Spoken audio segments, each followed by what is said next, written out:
What's up, y'all? Welcome to Boo TV. I appreciate each and every one of you for stepping in.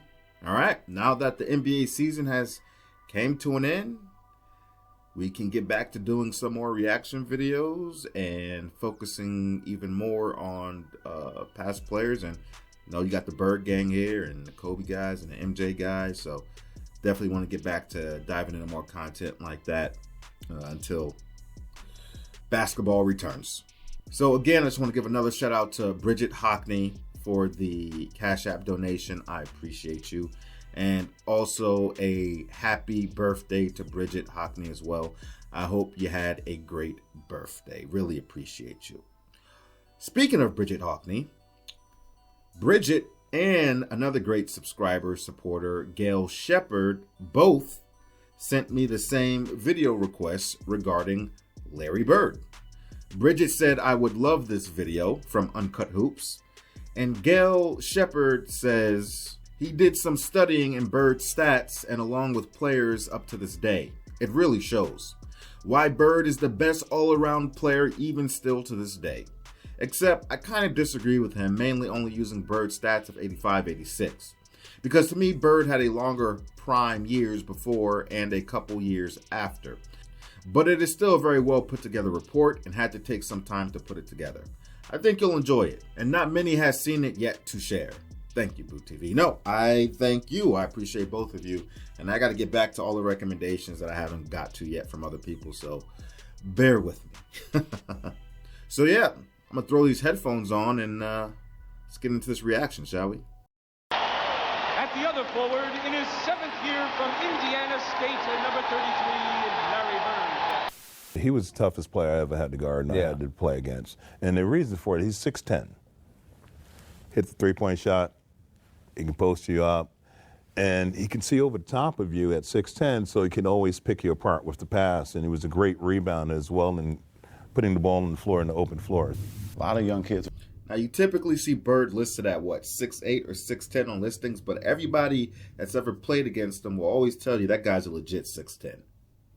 I'm going to be a great athlete. Well, that's your first mistake. A great athlete going to give you a lot of oohs and ahs. Great basketball player going to beat you every night. That's who Larry Bird was. Give the basket to Willis. Bird, great up fake. If they can keep up this tempo, Atlanta, Dominique is going to have a big night. Dominique fell down. Right back at the Hawks. They go low to Bird. Gets the double team. Wants it. Left hand. If you were writing a book about basketball, the people just saw would merit a chapter or two. But ask any basketball expert, and they'll tell you that if you're rewriting the story of basketball, the author, Larry Bird. When it comes to the career of one Larry Joe Bird, he's universally regarded as one of the best players of all time, most impactful, as well as influential.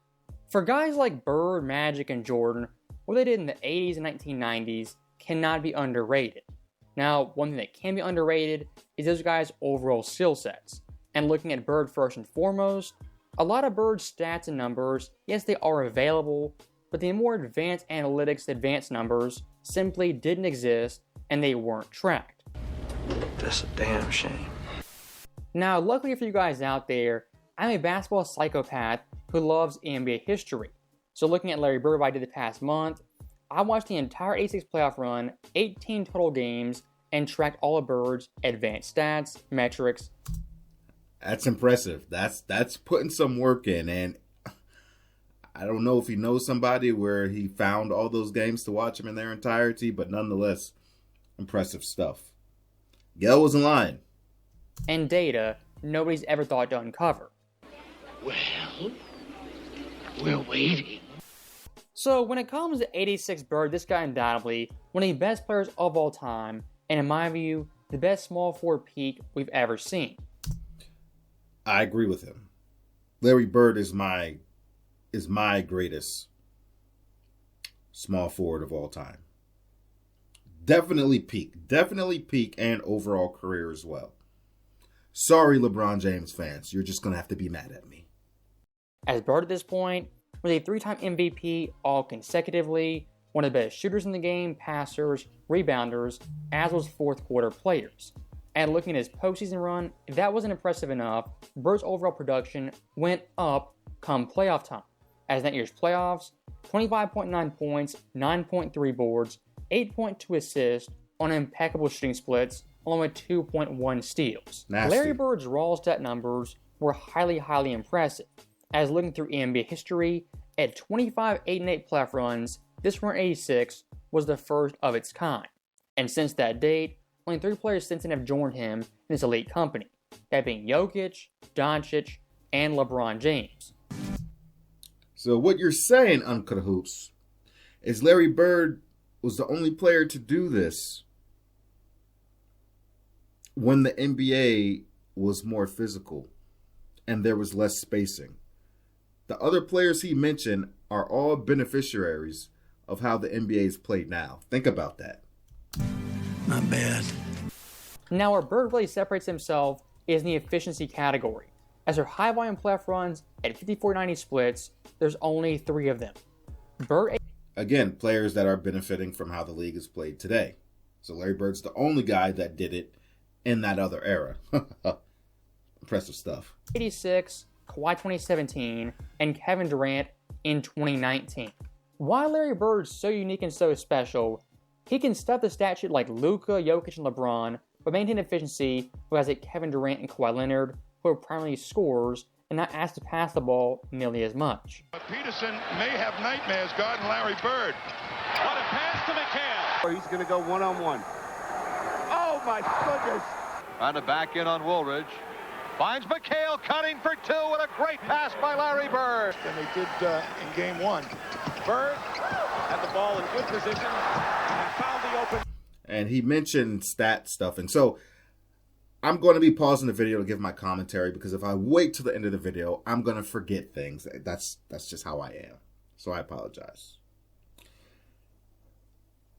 So he mentioned that the other guys, stat sheet stuffers, but one thing about Larry and even Joker is that they do it organically in the flow of the offense.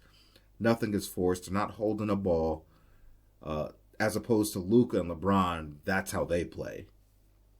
So it's very different. It has a very different effect on players. Peterson, and then they forget about McHale, let him roll easily into the hoop. When you get the ball in Bird's hands, anybody that has half a step on his defender is going to get the ball. And for guys like KD and Kawhi Leonard, they're regarded as great elite scorers who have phenomenal jump shots. Someone like Larry Bird, yes, we know he's a great jump shooter. We don't know just how great he was, of course, until now. And looking at 86 Bird, he was pretty phenomenal.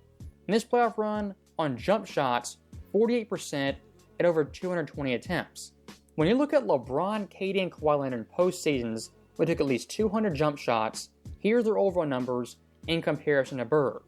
LeBron, in his playoff career, 8 separate times took 200 plus jump shots.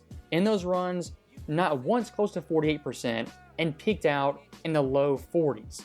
Someone like Kawhi Leonard only 1 playoff run with 200 plus jumpers in 2019. That percentage, 43.8%, well below Bird. Now looking at Durant, 7 separate years of 200 plus jump shots. Out of those 7 seasons, only 1 of them was higher than Bird, as a majority of KD's seasons are in the high 30s, mid 40s. That's interesting. That's very interesting. So Larry Bird right here compared to 16 different seasons from LeBron, KD, and Kawhi, only one of those seasons out of the bunch tops Bird from 86. And it being Durant, honestly isn't that shocking, as Durant the jump shooter is absolutely phenomenal and lights out. But in the same vein, Larry Bird was equally as good, if not better, most seasons. To see the game to come to this point after 30-some years, and teams are taking 35, a lot of them over 30 three-pointers a game, some 50. I just never anticipated that. When I played, I never shot that many. I've always used it at the end of the game. If you're down 1 or if you're up 2, you make a three-pointer, demoralizes the team. Celtics up by 3. Parrish gets it back to Bird, who takes a three-pointer of his own. Gets it to Walton. Bird's three-pointer. Oh, he bangs in another one. I tell you, I played with him, I coached him. He would be a great one.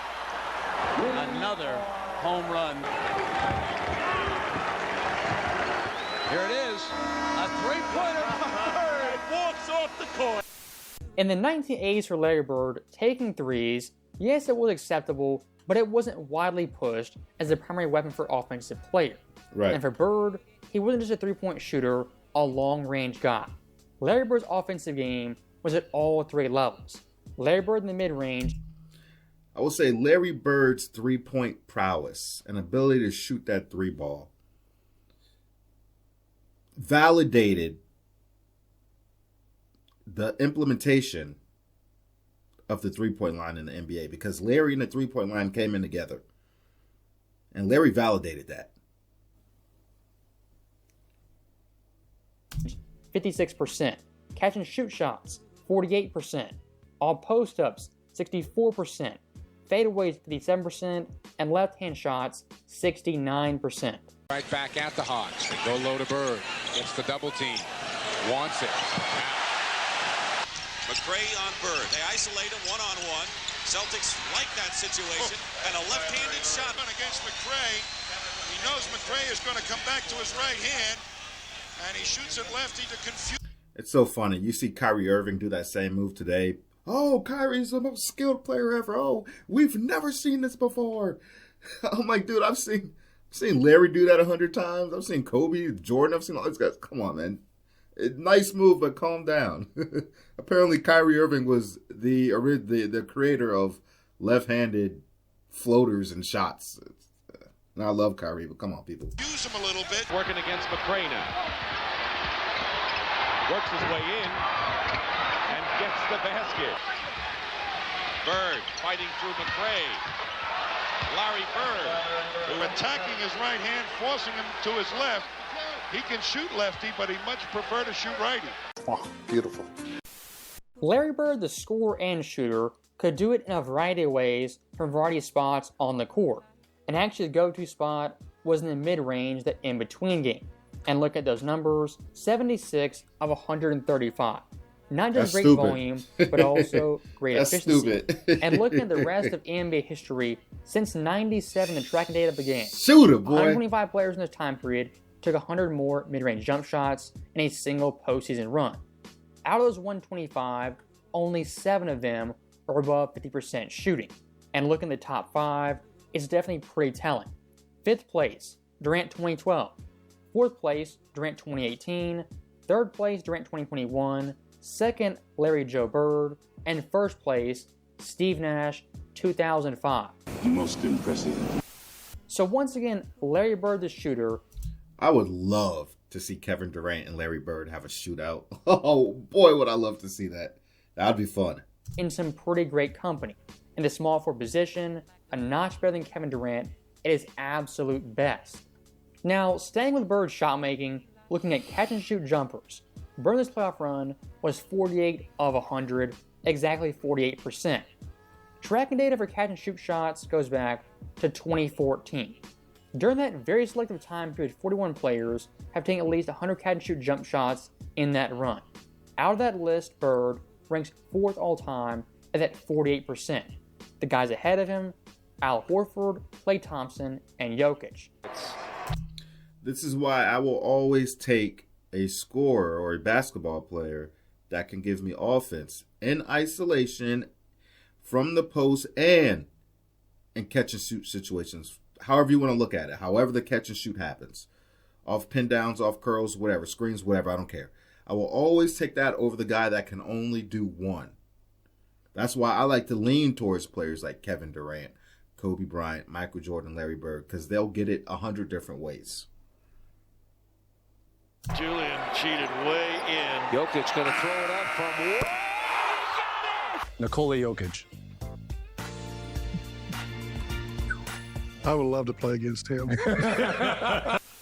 Now, the last big part of Larry Bird's game was post-up plays, back-to-the-basket plays. In his playoff run, total of 52 attempts with... It's so telling what Larry Bird said right there. Out of all the things he could have said, he said, I would have loved to play against him right there. You ask somebody today, they're going to say, I would love to play with him right there. It's that competitive mindset back then was so much different. 33 makes. If you look through all of NBA history since 2014, 74 players all time have taken at least 25 post shots in a single playoff run. Out of that list, Larry Bird comes in 5th place with the highest percentage, only behind Siakam, Embiid, Tim Duncan, and then John Collins. So that right there for Larry Bird in 3 different areas is the upper echelon of his peers in recorded NBA history. That again be mid-range shooting, catch and shoot jump shots, and post-up jumpers. Reed starts out on Larry Bird, and his fall away is Bird with 4, 3, 2. Got it, and a foul. Harris tries to go along the baseline, kicks it back to Bird. Bird fires, Bird hits! I think he's almost created a different basketball type. He's a power forward and he's a quick forward, and he shoots like a guard. He's a creative guy. Pointer no, Walton the rebound. Bird looking for his first basket. That's it. When you depend on your superstar to get you 30 a game all season long, and all of a sudden, Bird... When he's matched up against Rollins, Bird. He was special. Larry Bird, the individual scorer and shooter, the most versatile player in league history, who was at the top of the class in nearly every single category. And ask yourself the question, how do you guard prime Larry Bird? No idea. Put a small, quick defender on him like Mitchell Wiggins. What does he do? He bullies them, gets around them, an easy layup. Put a bigger defender on them, then it's finesse game, pump fakes, get you out of your shoes, easy layup, easy jump shots. Then the final fail-safe, the athletic defender has speed, quickness, all the intangible tools on paper. Even guys like that, Dominic, Terry Cummings, Orlando Woolridge, them guarding Larry Bird, they're absolutely helpless. 3 minutes played in the game. Give the basket to Willis. Bird, great up fake. If they can keep up this tempo, Atlanta, Dominique is going to have a big night. Dominique fell down. Takes it. Got it. Doesn't score a point. Bird working on Wilkins. Oh, that was a foul. Yes. Helping to create this win. Bird. No drift back there. 6 for Larry Bird. Yeah. I ain't gonna lie, I'm getting cooked. So that right there, Larry Bird torching players who are faster, stronger, more athletic, the better players on paper looking at physical metrics. And again, Larry Bird, the scorer, where's his weak point on the court? He can shoot threes mid-range, he can post up, he can catch and shoot, and he has to shoot free throws, is at 93% on the season. Perfect. I'm going to make this easy for you. There is no answer for Larry Joe Bird, okay? The dude really has no weaknesses, it seems like. Larry Bird being so flawless offensively, really having no weak points, made a big-time... Bruh, I just took the words out of his mouth before he took them out of mine. Right in the fourth quarters, one of the best clutch time players the game's ever seen. And looking at 86 Bird, in the fourth quarters in clutch time, was pretty mind-boggling. In this run, 6.5 points per game, 2.1 dimes, 56% shooting, 64% from 3, and from the line, 85%. Those shooting split numbers right there are completely absurd, and they are video game-esque numbers. But again, to compare to all of NBA history, it becomes even more impressive. As looking at recorded history, since '97, there's 48 playoff runs per player, averaged 6.5 points per game in the fourth quarter or more. Out of those 48 runs, only 15 of the players shot above 50%. And Larry Bird, he was in the top 3. The only guys ahead of him, Ant Edwards last season, and Giannis in 2021. My teammates knew at the end of the game, if it's close, I was going to take the shots. They knew that. Rockets have not crumbled. They've hung in there with Hakeem on the bench. Bird going up. And a tie score. 12 ties and 16 lead changes tonight. Walton, who's been there before. Bird for 3 hits, and the Celtics lead by 3. And who else but Larry Bird? Yeah, they kept coming back, and Bird hit the big three-pointer at the end to sort of give us the cushion we needed. Larry Bird right there in the fourth quarters by the raw numbers, one of the best players of all time, if not the single best peak per player in all of league history. But here's the added detail, those 2.1 dimes.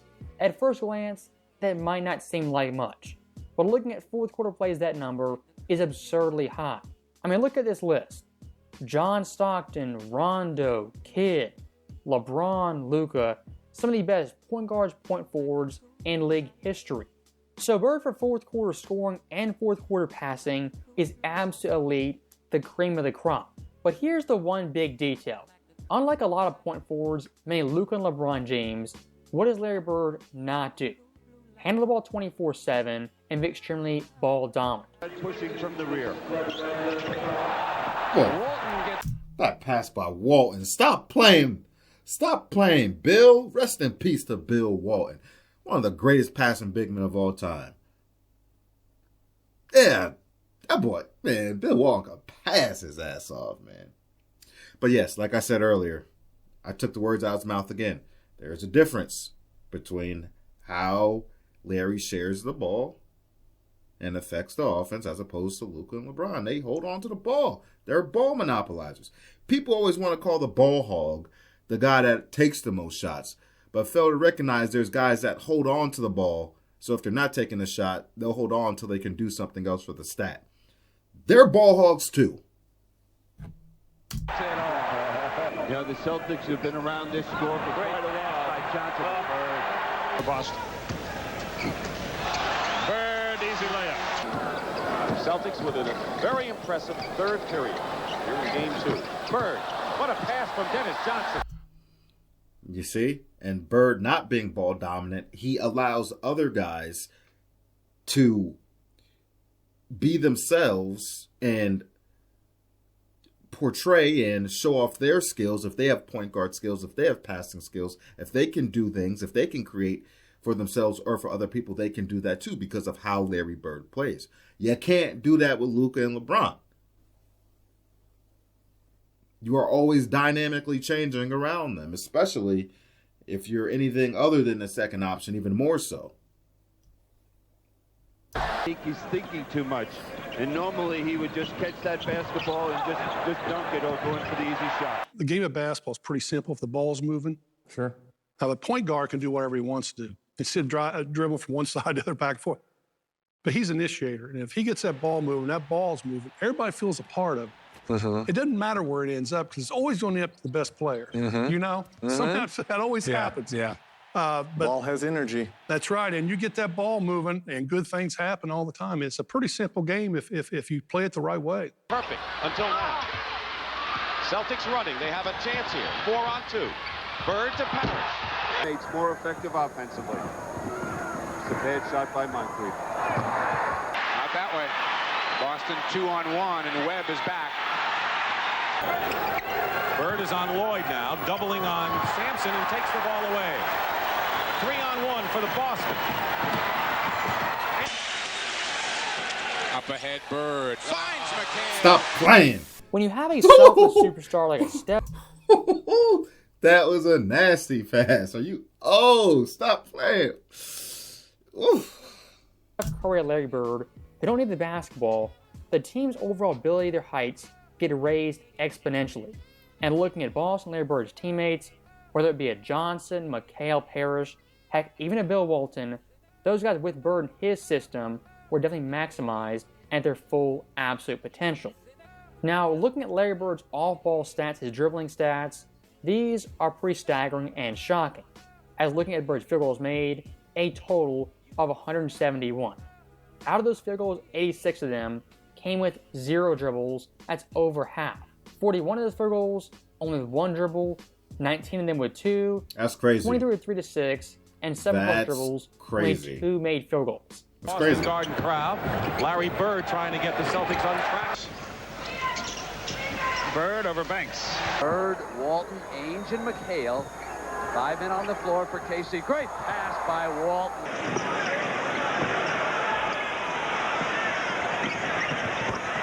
Larry Bird got into dueling passes, and the rest thought it'd be fun. They came along with it. 4:20 to go here now in the third. Bird. Yes, sir. For a young player to come in and get in the finals, doesn't understand the pressure. When discussing the best point forwards in NBA history, of course you have guys like Luka, LeBron James, and then a Larry Bird.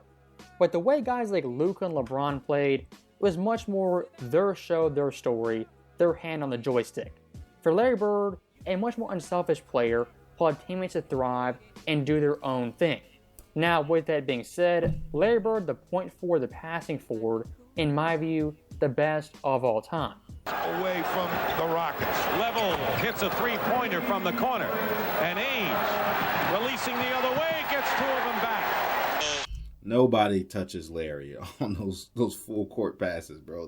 Them heaves, man. He was, I'm telling you, man, he had laser sight, man. The Rockets still tentative, and there's a long pass to McHale. Parrish, Ainge's three-pointer. Tapped by Bird to McHale. Oh, what a play. Respect of all the teams, their offensive rebounding, and Bird does it better than anybody, keeping it alive. Nice little tip down to McHale. A couple of games and staying in the games. They haven't turned the ball over, but we haven't pressured their guards. They're vulnerable, especially when you forward and center in college. Danny Ainge on the other way. Going to the basket. Bird just hit him with a screen, then gets it back to McHale. Only 20 points in the second period. Is Larry Bird. Good pass back to Kevin McHale. Wilkins outside with Bird. Bounces back to McHale. DeMar. Wilkins has got Bird. McHale's left alone. none of them can shoot that well from outside where they should be going there. Nice. Power forwards. Bird looking for the open man, finds him again. Bird off a fake and a run back to Parrish. Bird gets it. Bird finds Parrish. Bird finds Parrish. Much like Bird's scoring ability is passing ability, he could slice and dice from anywhere on the court with a variety of passes. And for guys like Dennis Johnson, Walton, McHale, he had insane chemistry with those guys, threading the needle, throwing lobs, and full court dimes on the money. Well, is he good, Kramer? Oh, Kevin McHale does not get enough credit for how amazing his hands are. No bobbling, always ready, firm grip, going straight up, keeping the ball high, things like that. I swear he doesn't get enough credit for that. And when you're playing with a guy like Bird, you got to be ready. You got to come correct. The best. Now, for modern day fans looking at Larry Bird's passing, what they go to immediately is the stat sheet. For Bird's career, only 6 dimes per game, which in today's era is a mildly impressive number, but nothing staggering that jumps out as super impressive. And this right is a clear-cut example of stats being misleading. As looking at the modern era basketball, the way assists are counted is completely fraudulent and wrong compared to the 1980s. Oh, I agree. Even going back 20 years ago, it was harder to get an assist, even in the mid-2000s, so especially back in the 80s. Man, there was a time where if you passed the ball, you couldn't take but so many dribbles before that guy wouldn't get an assist anymore. Now a guy could pass the ball to half court, and that guy could dribble all the way down from half court to the basket, score the layup, and that guy gets an assist. That wasn't allowed even back in like the mid-2000s. It's so crazy how easy you can get an assist now. That's why I was like, man, you got to take these eras into context when we talk about these things, man. High up, and Bilal right now knocking down his first 3. Lead is 6 for Washington. Cam Johnson. Familiar, right? That's an assist, yeah. See, that wouldn't have been an assist before. Game, 40 assists on 44 made field goals. You're smart. Assists. Beautiful vet. Over 19. That's not, what? He had 17 points back on February 5th against the Wizards. He was 3 of 9 from 3. This new NBA is so inflated. And gets the steal. Bilal. Look at this. Hustling back. Get the basketball for the Nets. Here's Claxton trailing. How the hell is that an assist? Trying to work on home. Keyshawn driving the baseline. Muscling his way inside. That's terrible. So stopping that right there, every single one of those plays, an assist was counted and given on the stat sheet as a legit assist. A guy makes 2 or 3 moves after catching the ball, that's an assist.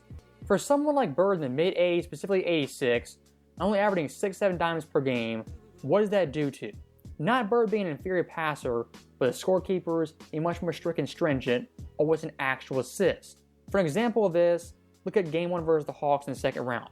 Bird, on record officially, only had 6 dimes, but he watched the game, very clearly had 8. Loose Ames, bounce pass, beautiful to Bird in the middle. Here's DJ. The illegal defense.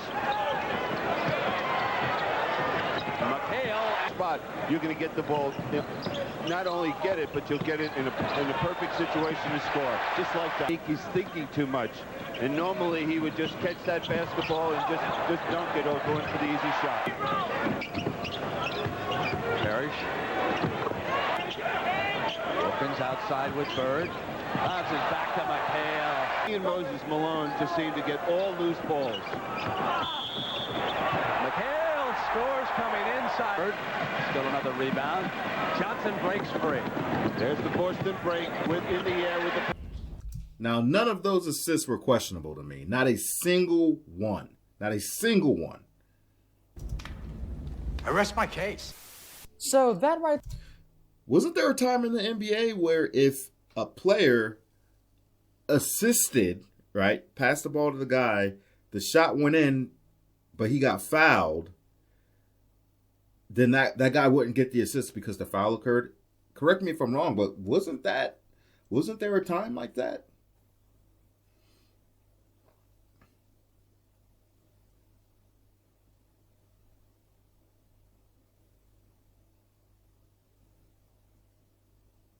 Or do I have it mixed up? Was it if the player gets fouled and hits his free throws, then the guy gets the assist?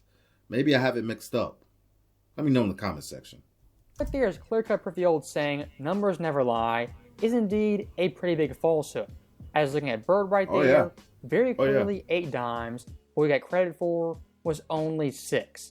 And you might say, looking at that, well, what's the big deal? Only 2 assists. They missed a measly 2. Well, not the case, and it is a big deal.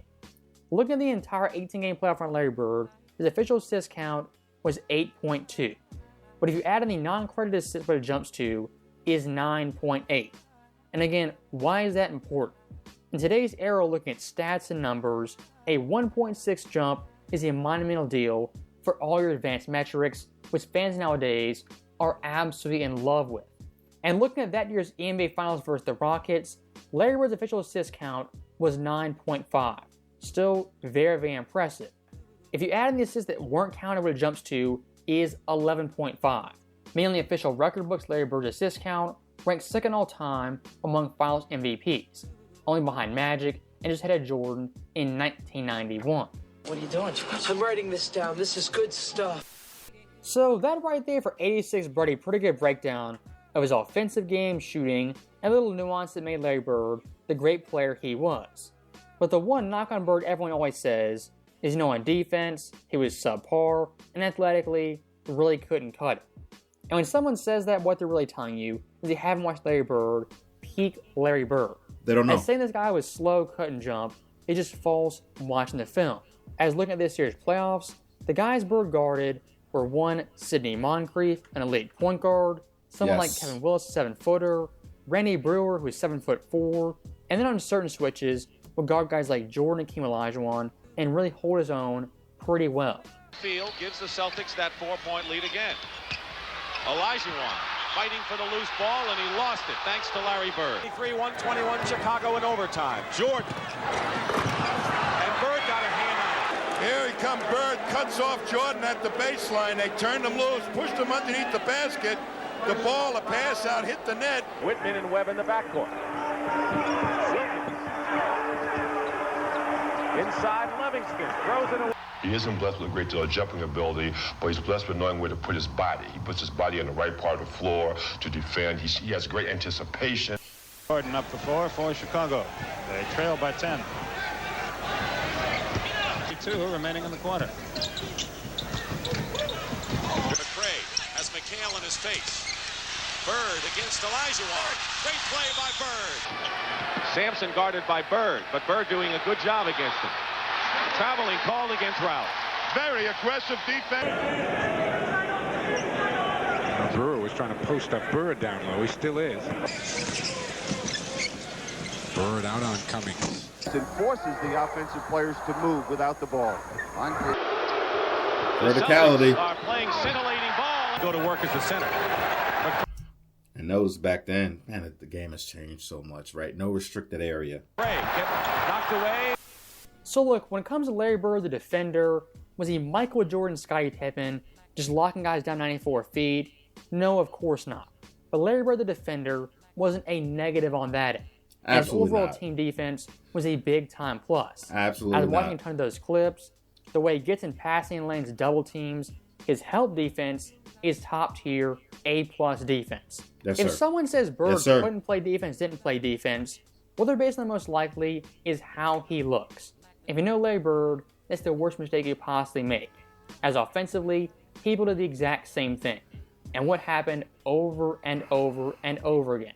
This quote-unquote slow, unathletic guy cooked them time and time again. On defense, kind of the exact same story. They have a 4-on-2 opportunity. Lloyd to Sampson.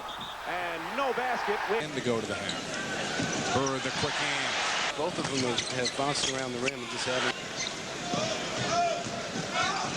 Bird the steal on Davis. Great defensive anticipation by Bird. Lister's got Ainge in a switch down low. And Bird saw the pass coming to Cummings.